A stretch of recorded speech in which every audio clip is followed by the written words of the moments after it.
A freight forwarder, or forwarding agent, also known as a non-vessel operating common carrier, is a person or company that organizes shipments for individuals or corporations to get goods from the manufacturer or producer to a market, customer or final point of distribution.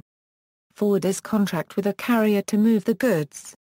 A forwarder does not move the goods but acts as an expert in supply chain management. A forwarder contracts with carriers to move cargo ranging from raw agricultural products to manufactured goods. Freight can be booked on a variety of shipping providers, including ships, airplanes, trucks, and railroads. It is not unusual for a single shipment to move on multiple carrier types. International freight forwarders typically handle international shipments. International freight forwarders have additional expertise in preparing and processing customs and other documentation and performing activities pertaining to international shipments. Information typically reviewed by a freight forwarder includes the commercial invoice, shipper's export declaration, bill of lading and other documents required by the carrier or country of export, import, and/or transshipment. Much of this information is now processed in a paperless environment. The FIATA shorthand description of the freight forwarder as the architect of transport illustrates the commercial position of the forwarder relative to his client. In Europe, some forwarders specialize in niche areas such as rail freight, and collection and deliveries around a large port. Lloyd's Loading List is the freight forwarding industry's journal of record, first published 160 years ago as a UK export directory. Today it provides details of forwarders, NVOCCs and shipping lines agents who serve over 10,000 ports globally. Some forwarders handle domestic shipments only. History: one of the earliest freight forwarders was Thomas Meadows and Company Limited of London, England, established in 1836. According to Understanding the Freight Business, written and published by the executive staff of Thomas Meadows and Company in 1972, the advent of reliable rail transport and steamships created demand for the fledgling freight forwarding industry. Trade developed between Europe and North America, creating additional demand. The first international freight forwarders were innkeepers in London who held and re-forwarded the personal effects of their hotel guests. The original function of the forwarder was to arrange for carriage by contracting with various carriers. Forwarder responsibilities included advice on documentation and customs requirements in the country of destination. His correspondent agent overseas looked after his customers' goods and kept him informed about matters that would affect movement of goods. In modern times the forwarder accepts the same responsibilities. It operates either as a domestic U.S. carrier or otherwise with a corresponding agent overseas or with his own branch office. In a single transaction, the forwarder may be acting as a carrier or as an agent for his document transfer fee, document handover fee. International freight forwarders, NVOCCs and customs brokers often charge for transferring documents to another transportation company at destination. This fee is a part of the ocean freight charges, being paid by the importer at the port of discharge in the international commercial term FOB, and by the exporter at the origin in the Incoterms CF and CIF. This fee is separate from documentation fees charged by carriers and NVOCCs as part of the freight charges on a bill of lading and is separate from other fees for document preparation or for release of cargo. Some companies call this an administration fee, document transfer fee, but it exists in some form in most destinations and is well known to most shippers. Steamship carriers do not have this fee. National variations: Australia. In Australia most licensed customs clearance agents operate under a freight forwarder. Bangladesh, freight forwarders must have a government license. Canada, Transport Canada is the federal department responsible for implementing and enforcing transportation policies and programs. The Canadian Border Services Agency is responsible for enforcing most regulations that affect international freight forwarders.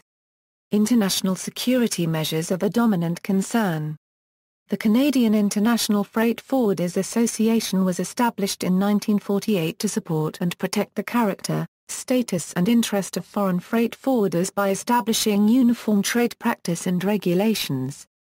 CIFFA also plays an educational role by providing certificate and advanced certificate programs.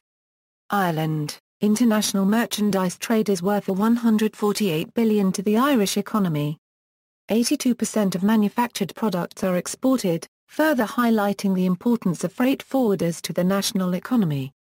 Associations including the Irish International Freight Association and FIATA help maintain the professionalism of this industry through educational and representative roles. FIATA offers a diploma in freight forwarding.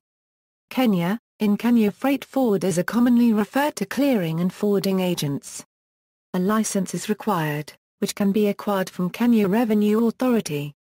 Freight forwarders in Kenya are responsible for clearing consignments through Kenya Customs, arranging transportation and forwarding the consignment to the consignee. Both exports and imports must clear customs in Kenya. Nigeria. Freight forwarding in Nigeria has been in place since the exporting of groundnut as a cash crop beginning in 1914, though not initially as freight forwarding but as the means of transportation of goods and services from one country to another. Following the methodology of their British forebears, agents were used to facilitate the transport of goods and services. Pakistan. Pakistan International Freight Forwarders Association has more than 1,000 freight forwarding companies as members. UK. In the UK, freight forwarders are not licensed, but many are members of the British International Freight Association. They consolidate goods from different consignors into full loads for road transport to Europe, known as groupage. Some offer services such as export packing. USA. Companies that handle domestic U.S. freight must be registered with the U.S. Department of Transportation's Federal Motor Carrier Safety Administration. Such forwarders are carriers, who accept freight for transport and are liable for delivering the freight under their own bill of lading. The legal definition at 49 U.S.C.A.A. millisecond 13102 is, freight forwarder The term freight forwarder means a person holding itself out to the general public to provide transportation of property for compensation and in the ordinary course of its business assembles and consolidates, or provides for assembling and consolidating, shipments and performs or provides for break bulk and distribution operations of the shipments. Assumes responsibility for the transportation from the place of receipt to the place of destination. And uses for any part of the transportation a surface carrier subject to jurisdiction of the Department of Transportation under this subtitle.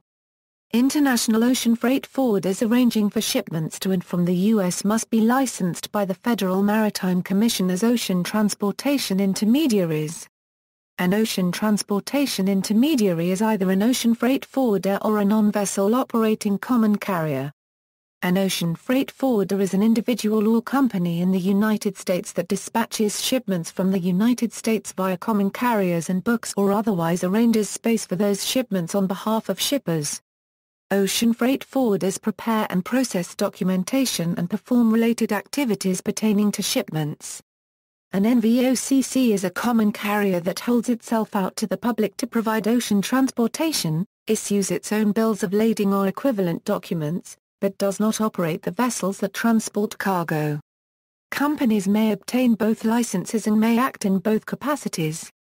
The U.S. legal distinction between the two is that a freight forwarder acts as the agent of a principal and the NVOCC is a transportation company that is physically responsible for the carriage of goods and acts as its own principal. Companies acting strictly as an ocean freight forwarder typically do not issue their own contract of carriage and as agent are generally not liable for physical loss or damage to cargo except in cases of errors in judgment or paperwork or fiduciary responsibility. NVOCCs act as ocean freight carrier and issue their own bill of lading and are legally responsible for physical loss or damage in accordance with the terms and conditions of their bill of lading and tariff. Similar to other countries, freight forwarders that handle international air freight frequently obtain accreditation with the International Air Transport Association as a cargo agent. However, they must obtain an indirect air carrier certification from the Department of Homeland Security. References